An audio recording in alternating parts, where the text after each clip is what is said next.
అడ్డదారులు తొక్కుతున్న వైసీపీ నేతలు టీడీపీ అభ్యర్థుల నామినేషన్ల కార్యక్రమాలను భగ్నం చేసేందుకు కుట్రలు పన్నారు. ఎన్నికల నిబంధనలను తొంగలో తొక్కి అధికారుల్ని అడ్డం పెట్టుకుని జనం రాకుండా చూసేందుకు ప్రయత్నించారు. అయినా పోలీసుల ఆంక్షలు, ఫ్యాన్ పార్టీ నేతలు కల్పించిన అవరోధాలను అధిగమించి ప్రజలు భారీగా తరలివచ్చారు. దీంతో అధికార పార్టీ నేతలు అవాక్కయ్యారు. టీడీపీ అభ్యర్థుల నామినేషన్ల కార్యక్రమాలను విఫలం చేసేందుకు వైసీపీ నేతలు పన్నిన కుట్రలపై ఇన్సైడ్ స్టోరీ.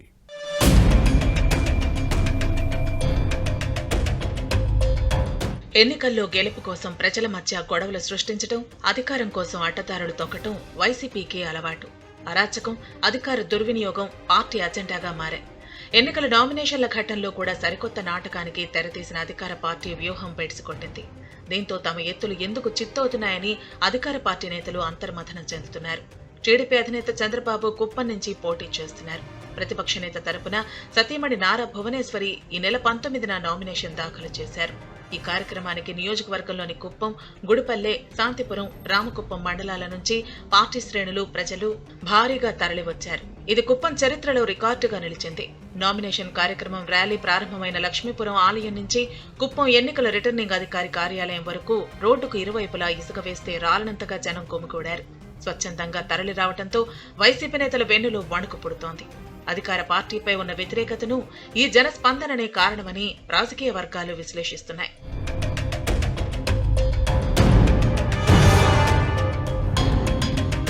ఈ ఎన్నికల్లో చంద్రబాబును ఓడిస్తామని మంత్రి పెద్దిరెడ్డి రామచంద్రారెడ్డి ఎప్పుడూ సవాల్ చేశారు. కానీ టీడీపీ నామినేషన్ కార్యక్రమానికి తరలివచ్చిన జనాన్ని చూసిన తర్వాత ఫ్యాన్ పార్టీ నేతలు గుండెలు చల్లుమన్నాయి. సైకిల్ పార్టీకి ధీటుగా తమ నామినేషన్ కార్యక్రమాన్ని ఎలా నిర్వహించాలా అని ఆలోచించారు. అడ్డదారులు తొక్కైనా సక్సెస్ చేయాలనుకున్నారు. కుప్పం నియోజకవర్గం నుంచి జనం వచ్చే అవకాశం లేదని భావించిన వైసీపీ కుప్పం సరిహద్దుల్లోని తమిళనాడు, కర్ణాటక గ్రామాల నుంచి భారీగా తరలించాలని ప్లాన్ చేశారు.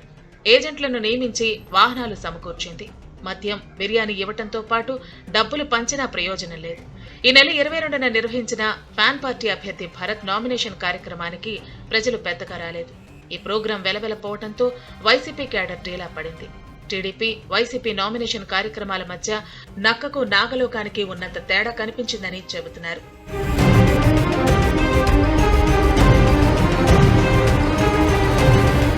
మరోవైపు చిత్తూరు నియోజకవర్గం నామినేషన్ కార్యక్రమంలో విచిత్ర పరిణామాలు చోటు చేసుకున్నాయి. టీడీపీ అభ్యర్థి నామినేషన్ కార్యక్రమాన్ని ఎలాగైనా సరే భగ్నం చేయాలని వైసీపీ ప్లాన్ చేసింది. ఈ నెల 18న ఫ్యాన్ పార్టీ నేత విజయానందరెడ్డి నామినేషన్ కార్యక్రమానికి పోలీసులు ఎలాంటి ఆటంకం కల్పించలేదు. నామినేషన్ కేంద్రం చిత్తూరు కలెక్టరేట్ దగ్గర బారికేడ్లు కూడా ఏర్పాటు చేయలేదు. కానీ 24న జరిగిన టీడీపీ అభ్యర్థి గురజాల జగన్మోహన్ నామినేషన్ కార్యక్రమంపై సవాలక్ష ఆంక్షలు విధించారు. దానిని విఫలం చేసేందుకు శతవిధాలా ప్రయత్నించారు. చిత్తూరు అర్బన్, రూరల్, గుడిపాల మండలాల ప్రజలు దేవాలయాల సందర్శన కోసం వైసీపీ నేతలు బస్సులు ఏర్పాటు చేశారు. చిత్తూరు నగరంలోని ప్రతి డివిజన్లో మెప్మా సిబ్బంది రంగంలోకి దిగి డ్వాక్రా గ్రూపులు టీడీపీ నామినేషన్ కార్యక్రమానికి వెళ్లకూడదని ఆదేశించారు. ధిక్కరిస్తే పరిణామాలు వేరుగా ఉంటాయని హెచ్చరించారు. మున్సిపల్ సిబ్బంది కూడా ఆటంకాలు సృష్టించారు. కానీ ప్రజలు మాత్రం భయపడలేదు. ఆంక్షలను లెక్క చేయలేదు. అవాంతరాలు, అడ్డంకులను అధిగమించి టీడీపీ నామినేషన్ కార్యక్రమానికి భారీగా జనం తరలివచ్చారు. దీంతో వైసీపీ నేతలకు మైండ్ బ్లాంక్ అయింది. సైకిల్ పార్టీకి ఇంత ప్రజాదరణ ఏంటని చర్చించుకుంటున్నారు. ఇది పోలింగ్ లో ప్రభావం చూపుతుందేమోనని టెన్షన్ పడుతున్నారు. నామినేషన్ కార్యక్రమాల్లోనే ఇన్ని కుట్రలు పన్నిన ఫ్యాన్ పార్టీ పోలింగ్ కు ఇలాంటి మరెన్ని కుతంత్రాలకు తెగబడుతుందో చూడాలి మరి.